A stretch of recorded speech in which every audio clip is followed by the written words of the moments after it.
여러분들 이렇게 또 뵈니까 너무 반갑습니다. 또 온라인으로 또 여기 작은 숫자이지만 이렇게 코로나가 우리의 예배를 멈추게 하지 못하고 또 하나님께서 이 과정을 통해서도 또 정금같이 빛나게 하실 줄 좀 믿습니다.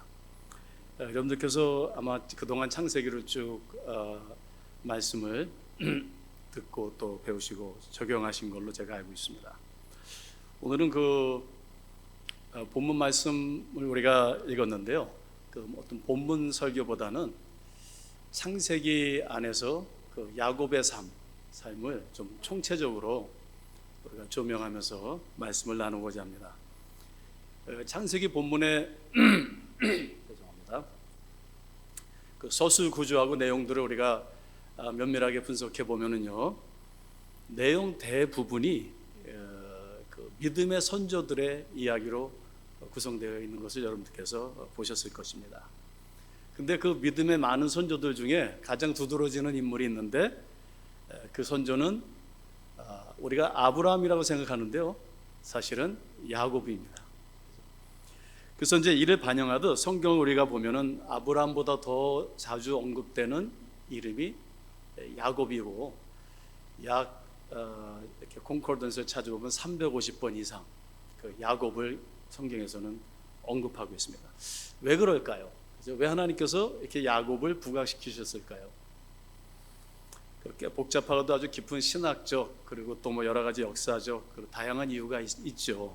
그런데요, 분명한 것은 이 야곱이라는 인물은 저와 여러분들, 우리 인간의 어떤 타락한 인간의 그 어떤 보편적 속성을 가장 뚜렷하게 명백하게 대표하고 있다라고, 반영하고 있다라고 우리가 볼 수 있습니다. 다른 말로 말하자면 내 안에, 우리 저와 여러분들 마음 안에, 내 안에 다 야곱이 하나씩 있다라는 거예요. 여러분들 그 구약에 기록된 그 야곱의 삶에서 우리는 그 야곱의 세 가지 특성을 찾아볼 수 있습니다. 첫 번째는 쫓고 쫓기는 자입니다. 항상 뭔가를 쫓고 쫓기는 자. 그리고 내 안에 두 번째 야곱은 항상 속이고 속는 자예요. 그리고 세 번째는요, 항상 싸우는 자입니다. 씨름하는 자입니다. 사실 우리 안에 우리는 뭔가 야곱과 같이 그 장자권을 붙잡고자 열심히 쫓는데요, 끝내는 쫓기고, 또 우리 모두 다 속이면서 사는데 또 속고 살고, 그리고 끊임없이 뭔가를 또 그 무엇과 그 누구와 씨름하고 있는, 싸우고 있는 그런 야곱의 모습을 우리 안에서 우리가 찾아볼 수 있는 것이죠. 이 야곱이라는 이름 좀 잘 아시죠? 야아코브, 히브리어로 야케브라는 것은 발꿈치라는 것이에요. 형의 발꿈치를 붙잡잖아요, 자기가 형 장자권을 뺏기 위해서. 그래서 이름이 야코브, 야곱, 발꿈치를 잡는 자. 또 야곱이라는 이 말은 속이는 자다. 형 에서가 그러죠. 그 이름대로 나를 두 번이나 속였다고. 속이는 자다. 그리고 오늘 본문에서 야복강에서 하나님과 씨름하는데요, 거기서 야복이라는 그 히브리 단어가 아바크라는 데서 나온 거고, 아바크가 발음으로 야곱하고 유사하고요, 싸우다라는 말입니다. 그래서 우리가 전통의 야곱은 좋은 이름이 아닙니다. 그죠? 쫓기는 자, 속이는 자, 싸우는 자입니다. 자, 이러한 야곱이요, 노후에 창세기 47장 9절에 보니까 애굽에 가서 이제 바로 왕을 만나잖아요. 그래서 바로 왕과 대화를 합니다. 그 대화가 47장 9절에 기록되어 있죠. 그 내용은 이렇습니다. 바로 왕이요, 그 야곱에게 이렇게 묻습니다. 어르신은 연세가 어떻게 되시죠? 이렇게 여쭤봅니다. 여러분들 그 바로가 야곱에게 할 말이 많았을 텐데요, 그죠? 그리고 많은 대화를 나눴겠죠. 오래간만에 만나 정말 그 요셉의 아버지가 오셨는데, 근데 그 많은 질문 중에 왜 하필이면 먼저 나이를 물었을까요? 누가 그러더라고요. 바로 왕이 한국 사람이었다고, 그죠? 여러분들 만나자마자 나이를 묻는 문화는 우리나라밖에 없어요, 그죠? 근데 왜 그 많은 대화가 오고 갔을 텐데 하나님께서는 또 그 나이를 물어본 것만 기록을 하셨을까요? 그죠? 오직 왜 이 질문 하나만을 기록했을까? 여러분들 이 야곱은요 굉장히 그 시대의 그 정황에 살펴보면은 문화권에서 아주 장수하신 분이십니다.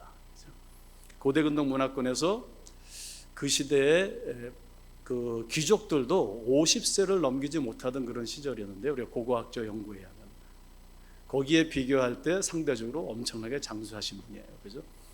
그리고 고대근동의 문화에서 장수라는 건 우리에게도 그렇지만 곧 성공을, 인생에 성공했다라는 것을 상징합니다. 하나의 은유적인 것이죠. 그러니까 실제로 야곱이 장수했기 때문에 죽은 줄로만 알았던 그의 아들 요셉을 만나게 됐잖아요. 그죠? 그리고 이집트의 총리가 된 자기 아들을 만나게 된 것이에요. 그러니까 바로가 지금 야곱의 나이를 묻는 것은요, 축하의 수사하기입니다. 축하하는 거예요. 연세가 어떻게 되세요? 장수하셨네요. 이건 다른 말로 무슨 말이냐면 정말 성공하셨네요. 그래서 아들이 총리가 된 것, 그것을 보게 되셨네요. 축하드립니다. 그런 의미입니다. 그런데요, 이 본문을 보면요, 야곱의 반응이 전혀 예상치 못한 정말 반전의 반응입니다. 야곱이 뭐라고 대답하죠? 네, 저의 나그네 길의 세월이 130년입니다. 그래서 제가 오래 살았고요. 또 사람들은 나를 장수하고 성공한 사람이라고 이렇게 말하겠지만 사실 나는 우리 조상의 나그네 길의 그 세월에 비하면 그렇게 오래 산 것도 아닙니다. 그 세월에 미치지도 못하고요.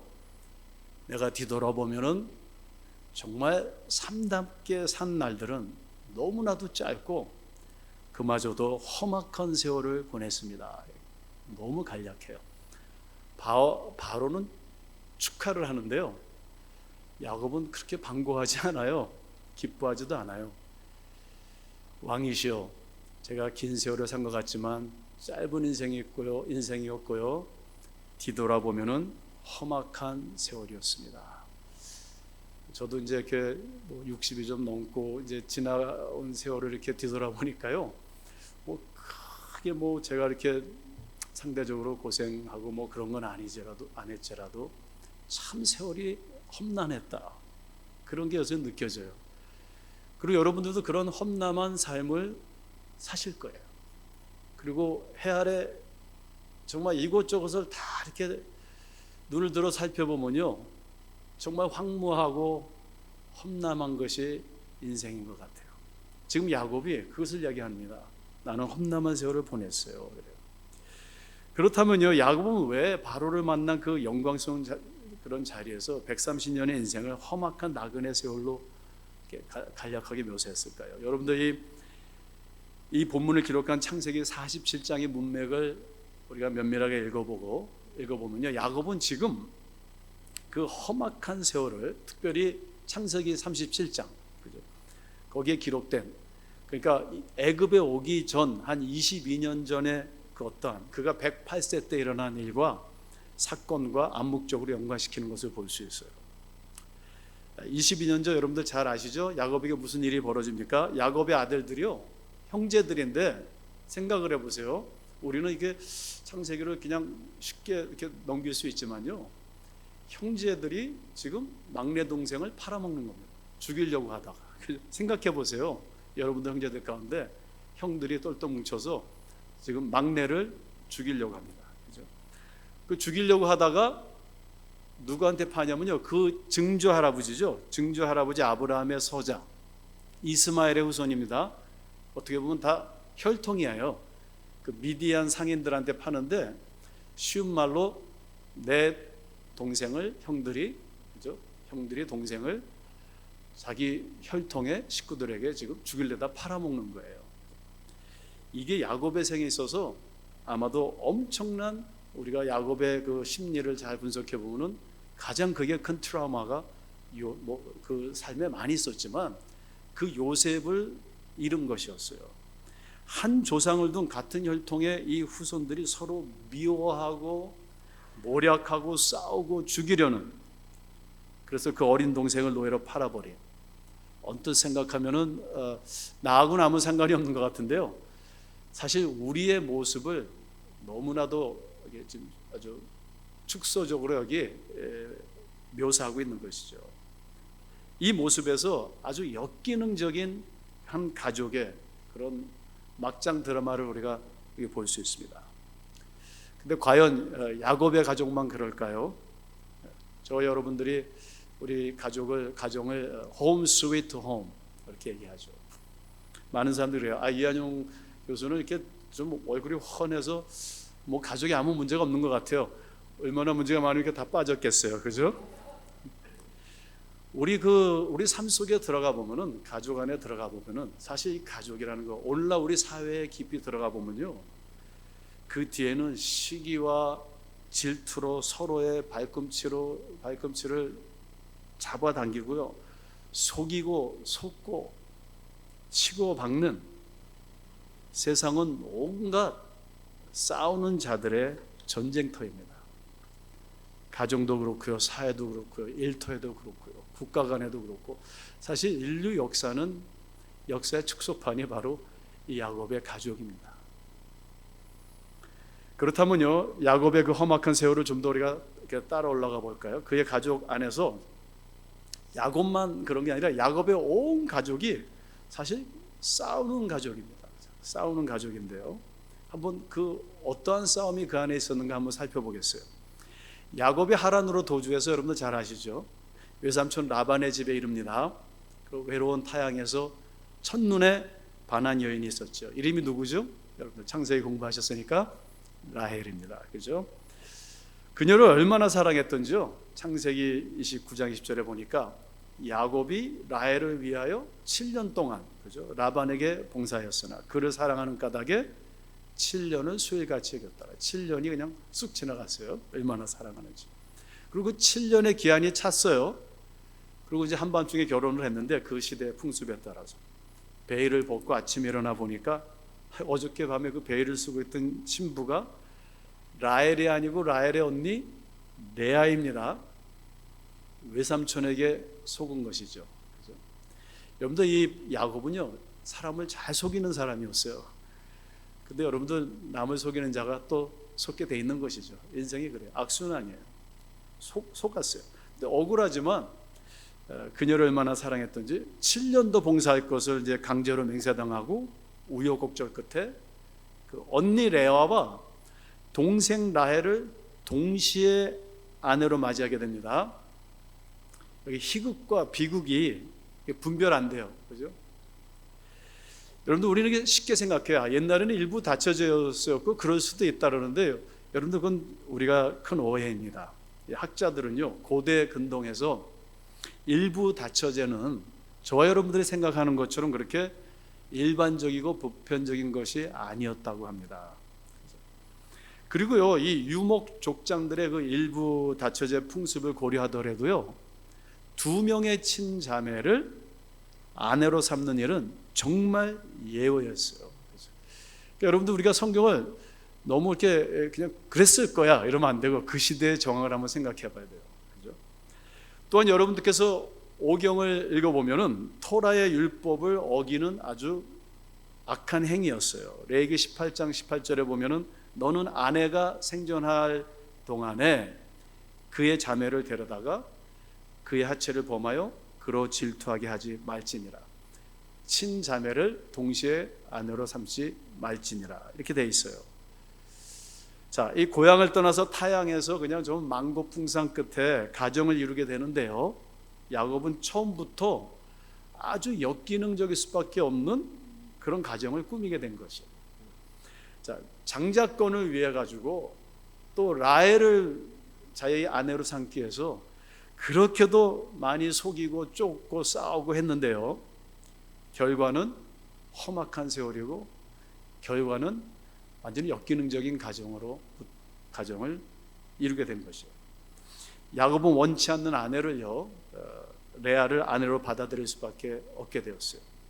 그리고 그 둘 사이에서 창세기 29장 3절을 보니까 야곱은 레아보다 라헬을 더 사랑한다 이랬어요. 얼마나 비극적인 드라마가 전개됩니까? 그렇다면 한번 생각해 보세요. 본인의 의지와는 상관없이 이 야곱의 아내가 된 레아의 마음은 어땠을까요? 그죠? 먼저 결혼했음에도 불구하고 남편의 사랑을 동생한테 뺏겼어요. 남편의 사랑을 받지 못하는 이 레아의 삶은요, 우리가 잘 살펴보면 계속적으로 사랑의 결핍증으로 고통받기 시작합니다. 따라서 이제 동생 라헬과 경쟁하게 되고, 그리고 그 동생 라헬과 싸우기 시작해요. 그 싸움에서 레아는요, 그 다수의 친자식을 출산하는 것으로 이제 보상받으려고 합니다. 그래서 레아가 줄줄이 아들을 낳죠. 여러분들 잘 아시다시피 이제 아들을 낳는데 집착하기 시작합니다. 첫째 아들의 이름이 뭐죠? 루벤입니다. 둘째는요, 시몬이요. 세 번째요, 레위, 그리고 유다이죠. 그러니까 아들을 넷이나 낳는데 또 라헬은 불임이죠. 그 언니의 다산을 바라보기만 합니다. 남편의 사랑은 받지만 불임으로 너무 괴로워해요. 그래서 언니를 이제 시기하기 시작합니다. 그리고 참지 못해가지고요, 끝내 그의 하녀 비라를 남편의 첩으로 들이죠. 그래가지고 단과 납달리를 얻습니다. 이 언니가요, 이 레아는 벌써 아들을 넷이나 낳았음에도 불구하고 그것으로 만족하지 못해요. 그리고 동생이 하녀를 빌려서 또 아들을 낳은 것에 대해서 또 거기에 경쟁하기 시작하고요, 피해 의식과 그런 보상 심리를 다 충족하지 못합니다. 계속 라헬과 경쟁해요. 그래서 본인도 친자식이 넷이나 되는데도 불구하고 자기 하녀 실바를 또 남편의 첩으로 들이죠. 그래서 갓과 아셀을 덮게 됩니다. 한번 보세요. 생각을 한번 해보세요. 정말 어처구니가 없는 그 싸움이 그 집안에서 일어나는데요, 자식을 낳는 경쟁이 시작된 것이에요. 창세기 30장에 보면은 레아는 그 많은 아들들을 이미 얻고도 그것도 모자라서요, 아들 루벤이 들에서 어느 날 그 사랑의 사과로 알려졌던 자기 나무에서 축출된 그런 두라임이라는, 오늘날로 말하자면 뭐 비아그라랑 비슷한 그런 한약 같은 것이죠. 그 합한 채를 가져왔는데요, 그것을 라헬에게 주고 그리고 남편의 잠자리를 뺐습니다. 그리고 또 애를 낳아요. 이사갈, 스불론, 그리고 추가로 딸을 낳는데요, 딸을 아마 더 많이 낳았을지도 모르는데 성경에서는 한 명만 이름을 언급하고 있는데 바로 디나입니다. 그죠? 디나.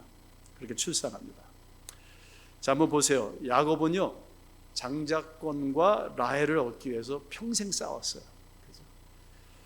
그리고 라헬은 임신하기 위해서 싸웠어요. 레아는요, 남편의 사랑을 얻기 위해서 더 많은 자식과 그리고 남편의 자리를 놓고 평생 싸웠어요. 이 집안은 다 뭔가를 위해서 싸우는 집안이에요. 결과적으로 언니를 보세요. 언니 레아는 총 9명의 자녀를 자신의 영역 아래 두고 가모장으로서의 입지와 권위를 확고히 세웠어요. 어떻게 보면 동생 라헬과의 싸움에서 레아가 이겼죠. 승리했어요. 그래서 과연 그 싸움에서 이겼는데 레아는 행복했을까요? 그래도 우리가 싸움에서 이기면은 행복할까요? 그래도 부부 싸움 해보셨어요? 남편한테 한번 싸워서 이기면 행복하십니까? 아내하고 싸워서 이기면 행복할까요? 전쟁에서 승리하면 행복할까요? 레아를 보세요. 첫 아들을 출산했을 때 그 아들의 이름을 뭐라고 했죠? 루벤이라고 했습니다. 루벤이 뭐야? 라아벤, 보라, 아들이다. 큰 소리 치는 거예요. 창세기 19장 32절에 보니까 레아가 잉태하여 아들을 낳고 그 이름을 루벤이라 하고 가로되 여호와께서 나의 괴로움을 공고하셨으니 이제는 내 남편이 나를 사랑하리로다. 여러분들 아들을 낳고요, 그 아들을 기뻐하는 게 아니라 지금 뭐라 그래요? 내 남편이 나를 사랑할 것이다. 보라, 내가 아들 낳았어. 그러니까 이제는 내 남편이 나를 사랑할 거야. 이게 얼마나 역기능적입니까? 그런데요, 야비하게도 야곱은요 평생 레아의 여동생 라헬과 루벤이 아닌 그의 아들 요셉만을 사랑합니다. 편애하며 사랑했어요. 거기다가 35장 또 29절 49장 4절에 보면 훗날 이 레아가 낳은 보라 아들이다 자랑했던 그 장남 루벤이요 자신의 작은 어머니를 범하죠. 어머니 라헬, 그래 하녀. 그러니까 아버지 야곱의 셋째 부인 비라의 침상을 더럽힙니다. 아들이 어머니를 이제 강간한 것이에요. 이러한 루벤은요 나중에 보면 장자권의 권한 다 뺏기고요 그 역할을 넷째 동생인 유다에게 뺏깁니다. 나중에 야곱은요 임종시에 루벤에게 유언을 남기는데 그 보라하고 자랑했던 큰아들에게 저주를 하죠. 창세기 49장 4절에 보면 너는 내 어미의 침대를 더럽혔고 끓는 물 같은 성격을 가진 자로서 너는 성공하지 못할 것이라. 그 아버지가 얼마나 속상하면 저주를 했겠어요. 그죠? 그 아들을.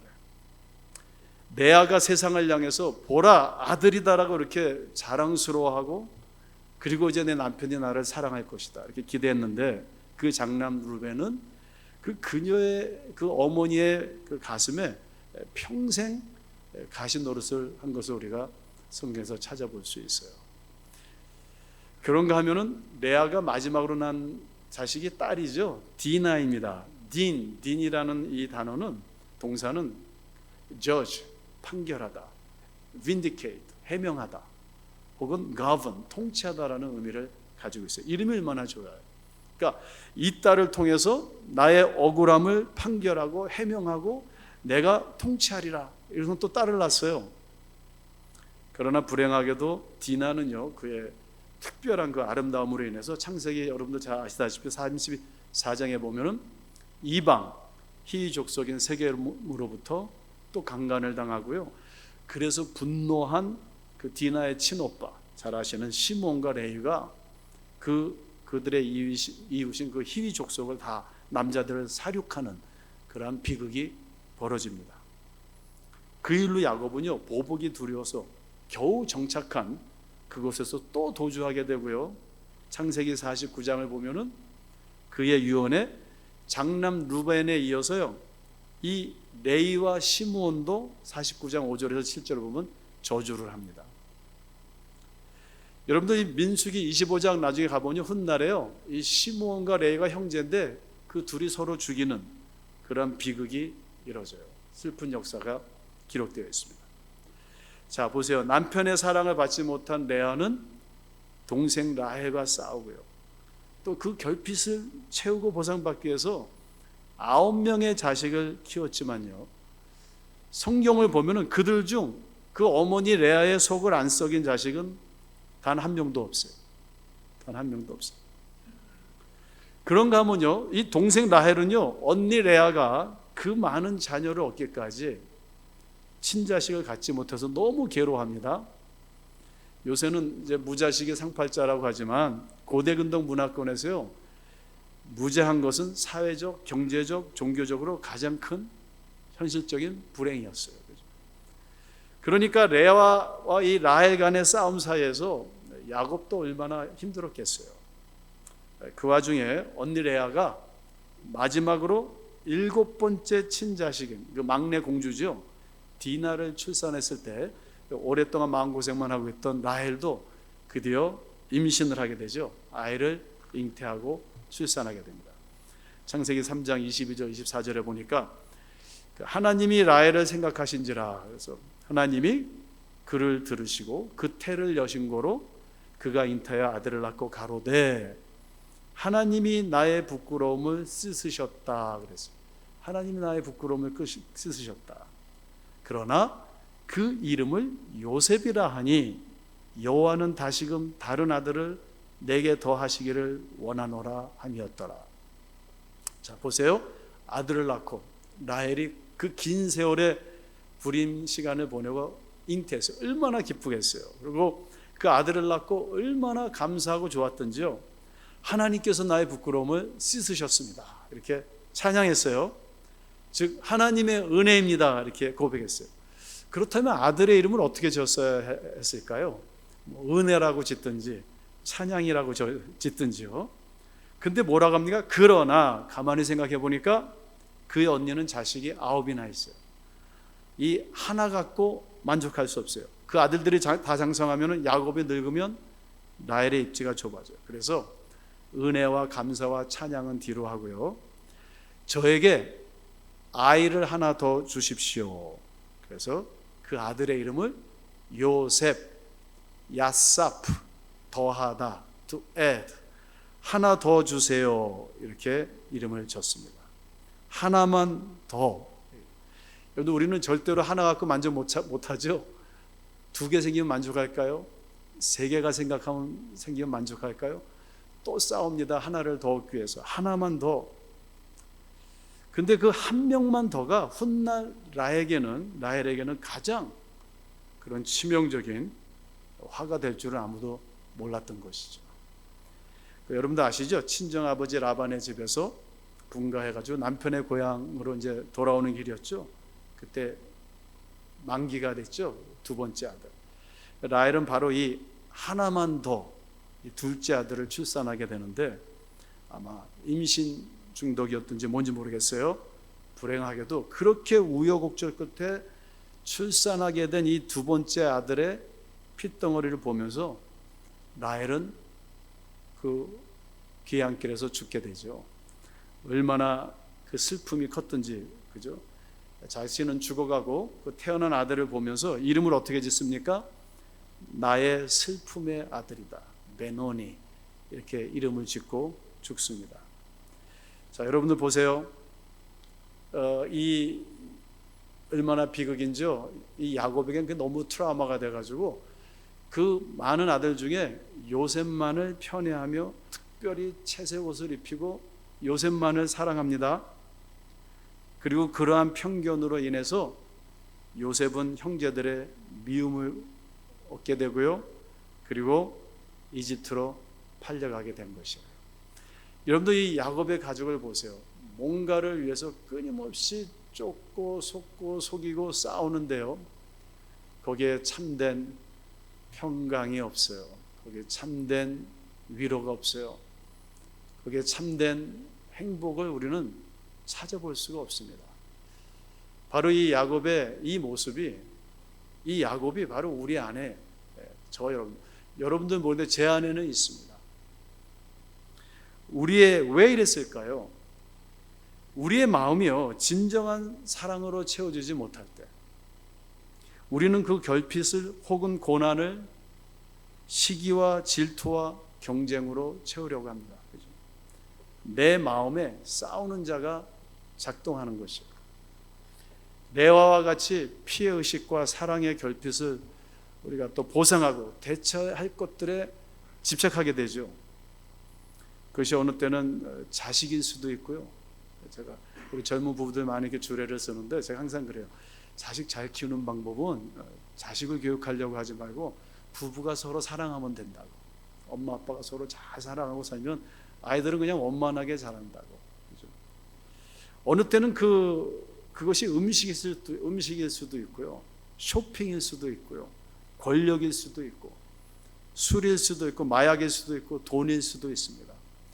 우리 안에 채우지 못한 것들을 우리가 채우기 위해서, 그런가 하면 상대적으로 갖지 못한 그런 어떤 컴플렉스로 인해서 라헬과 레아를 보면 서로의 그 컴플렉스 싸움이죠. 서로 비교하며 상대방과 경쟁하게 돼요. 나도 하나만 더 있으면, 나도 하나만 더 있으면. 그래서 자족하지 못하죠.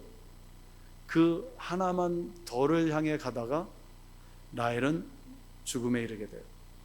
그러한 대체보상 심리와 시기로부터 취해지는 하나만 더라는 생각과 행동은요, 더 큰 악순환의 그런 비극을 초래한 것을 우리 야곱의 스토리에서 볼 수 있습니다. 야곱은, 그의 자식들은, 그의 아내들은 이렇게 늘 뭔가를 위해서 싸우는 자들이었습니다. 그런데 우리는 지금, 저와 여러분들은 그 어떠한 결핍증에 무엇을 위해 우리가 지금 싸우고 있을까요? 사실 저와 여러분들은 더는 원망하고 불평하거나 누구와 비교하거나 욕망을 따라 집착하고 시기하고 싸울 필요가 없는 존재들입니다. 예수님께서 이렇게 말씀하셨죠. 진리가 너희를 자유케 하리라. 왜냐하면요, 저와 여러분들은 이미 예수 그리스도 안에서 하나님의 사랑을 풍부하게 입은 사람들이기 때문입니다. 우리는요, 이 세상을 바라보면서, 이웃을 바라보면서 그들을 싸움의 대상으로 바라보는 자들이 아니라 그들을 내가 사랑해줘야 하는 사랑의 대상으로 바라봐야 하는 것입니다. 우리가 아직 죄인 되었을 때 그리스도께서 우리 사순절을 맞이했는데요, 우리를 위하여 십자가에서 이미 죽으심으로 하나님께서 우리에 대한 그의 사랑을 이미 확증하셨다. 그죠? 히브리서 로마서 5장 8절입니다. 고린도서 2장 19절, 12장 9절에 보니까 주님께서 바울사도에게 이렇게 말씀하시죠. 내 은혜가 내게 족하도다. My grace is enough. 그죠? Sufficient. 만족하라. 충분하다. 훗날 바울사도는 빌립보 교회 보내는 옥중서신에서 뭐라고 얘기합니까? 어떠한 형편에 있든지 나는 자족하기를 배웠노라. 여러분들, 우리가 사순절을 맞이해서 하나님께, 그리스도께서 나의 죄를 대신하여 십자가에 돌아가신, 나를 대속하신 그 은혜를 생각하면서 사실 우리 한 가지 있는 게 있는데, 이미 우리는 하나님의 사랑을 이미 충분히 받았다. 그러므로 우리는 자족할 수 있다는 것입니다. 사실 요새 코로나로 인하여 너무나도 이웃에, 우리 주변에 또 여러분들 가운데 어려움들이 너무 많이 있습니다. 그럼에도 불구하고 우리가 고백할 게 하나가 있는데, My grace is sufficient to you. 내 은혜가 내게 족하도다. 십자가를 바라보며 우리가 생각해 봐야 될 것입니다. 제가 개인적으로 정말 존경하는 장로님 한 분 계신데, 주님의 몸된 교회를 평생 섬기시고 11년 전에 이제 교회에서 그 장로 은퇴식을 이렇게 하시는데, 아주 짧은 말씀을 앞에 나와서 인사 말씀을 하시더라고요. 그 말씀이 아주 그냥 잊혀지지가 않았어요. 이렇게 말씀하세요. 나는 평생 싸워서 단 한 번도 이겨본 적이 없습니다. 제가 그 말씀이요, 야, 나는 내 아내하고 그 누구하고 싸워서 이겨본 적도 있고 법정에 가서 싸워서 이겨본 적도 있고 그게 자랑인 줄 알았는데, 그 장로님께서 나는 평생 싸워서 단 한 번도 이겨본 적이 없습니다. 그런데요, 우리랑 싸워서 단 한 번도 이겨보지 않으신 분이 계세요. 바로 하나님이십니다. 하나님은 십자가에서요, 저와 여러분들과 싸우면서 완전히 져주셨어요.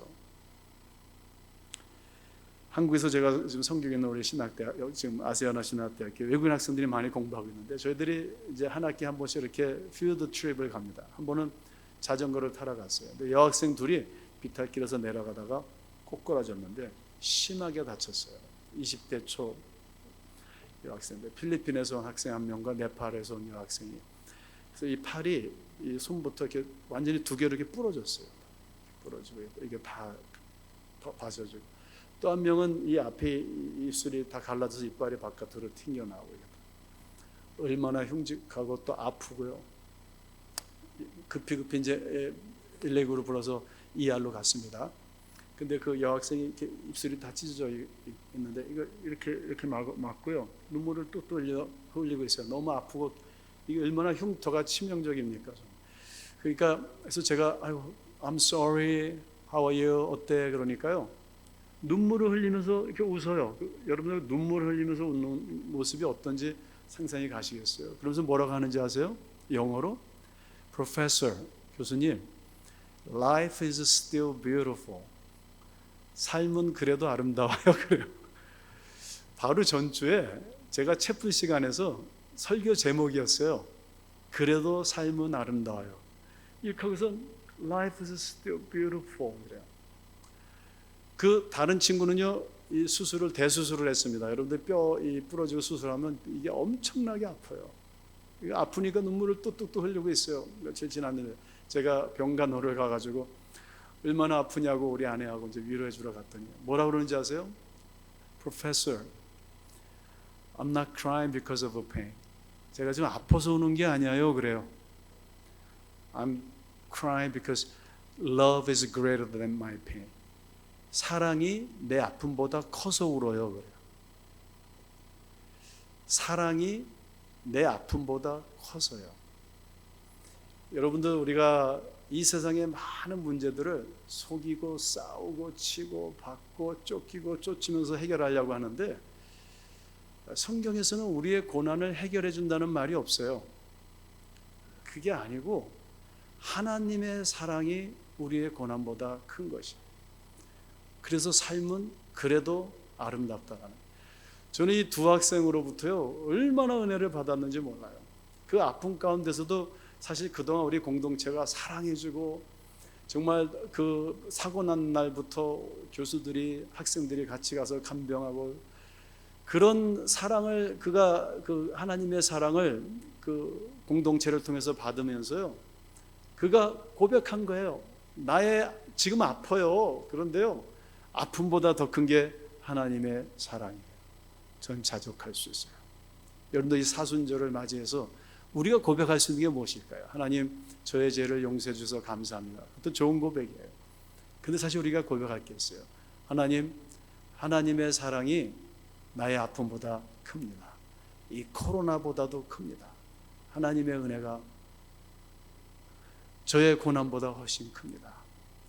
그것을 누구를 통해서 우리가 느낄 수 있을까요? 보이지 않는 하나님이 아니라 눈에 볼 수 있는 우리 공동체를 통해서입니다. 여러분들이 아내를 사랑함으로, 남편을 사랑함으로, 부모를 사랑함으로, 자녀를 사랑함으로, 이웃을 사랑함으로, 오늘날 해 아래 이곳저곳에 고난받는 자들을 섬기고 사랑함으로, 그 사랑이 싸움이 아니라 그 고난을 이겨낼 수 있는 그러한 큰 힘이 될 것을 성경은 우리에게 말씀하고 계시고, 십자가는 그것을 우리에게 보여주는 것입니다.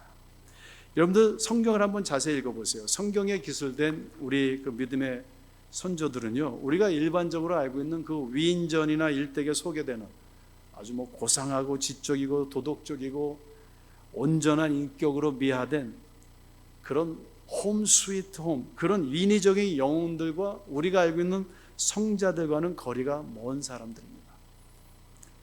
그들은요, 성경에 나오는 우리 믿음의 선조들은 오히려 도덕적으로, 경제적으로, 관계적으로, 육체적으로, 정신적으로, 영적으로, 가정적으로 역기능적이고 하루하루가 싸움의 연속이었던 그런 험악한 세월을 산 사람들이었어요.